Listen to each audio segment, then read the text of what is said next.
Good evening, I'm John Carter and welcome to Poland Daily. The ruling Law and Justice Party has announced the results of the so-called Constitutional Survey 2017. For almost 2 years, the current government has been asking law experts how to change the constitution. The outcome of the research was presented at a special meeting today, attended by all top-level government officials. The leader of the Law and Justice, Jarosław Kaczyński, was supposed to have given a speech at the presentation. However, Speaker of Parliament Marek Kuchciński spoke in his place. After nearly 20 years since the last reform, we need to have a moment of careful reflection and adapt it to the modern social and political reality. The idea of a constitutional survey came from the Polish tradition of working on such documents, which was established in 1919. Several constitutional experts took part in the research. They proposed, among other things, new laws concerning solidarity, dialogue, stable economic growth and stressing the superiority of the constitution above EU directives.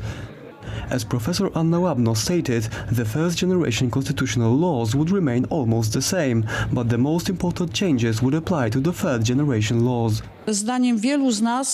In our opinion, it is important to differentiate between social, economical and cultural citizen rights, what is strictly government policy. Most experts also agree that Poland should work towards creating a chancellery system similar to Germany. It is not really about decreasing the president's power, but rather a much-needed consolidation of executive power.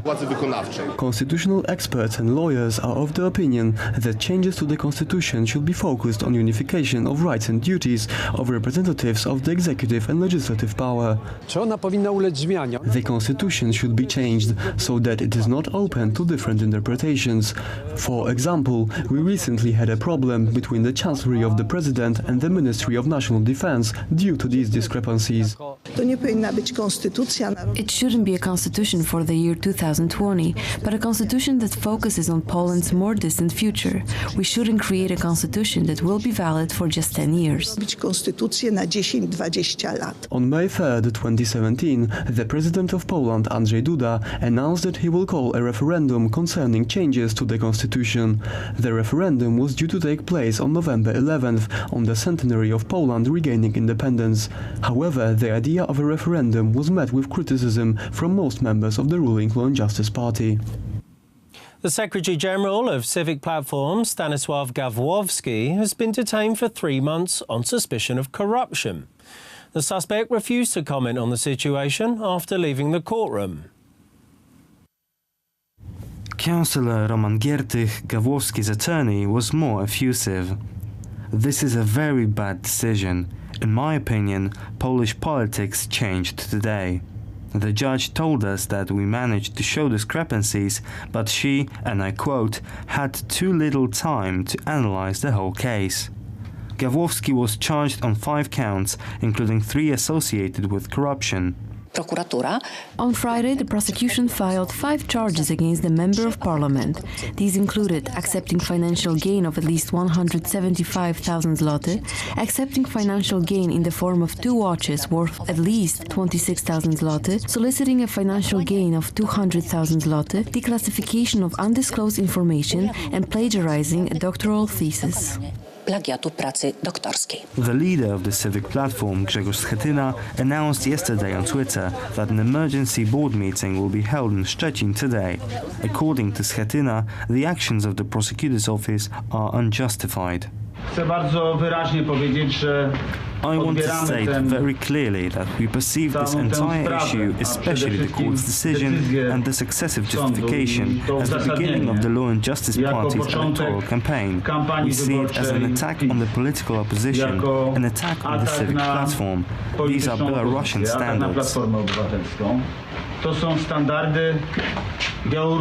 While preparing the reform of the judicial system, Minister of Justice Zbigniew Ziobro has stated multiple times that all citizens must be equal before the law, even politicians.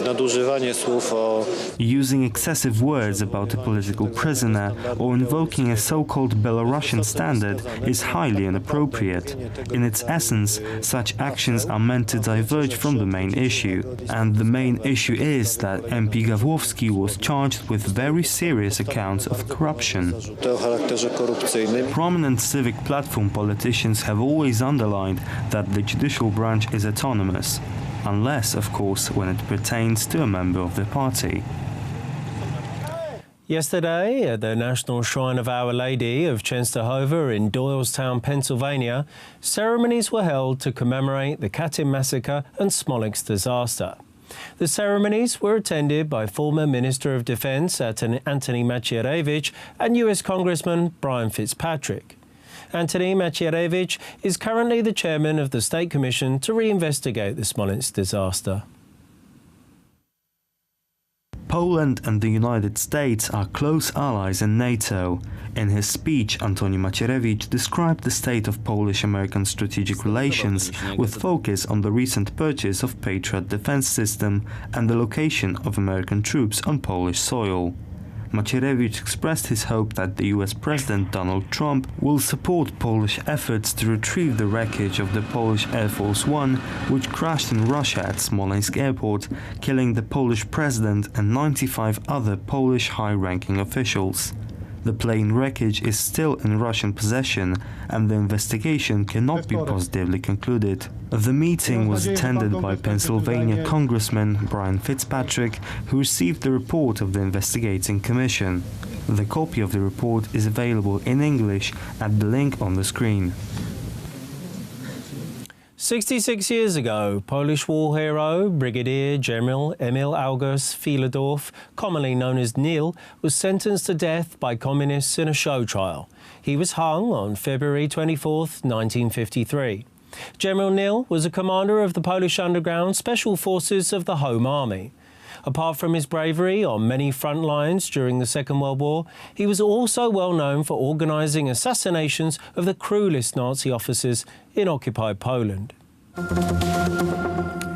Thank you for joining us this evening. I'm John Carter, and Poland Daily returns same time tomorrow. Good night.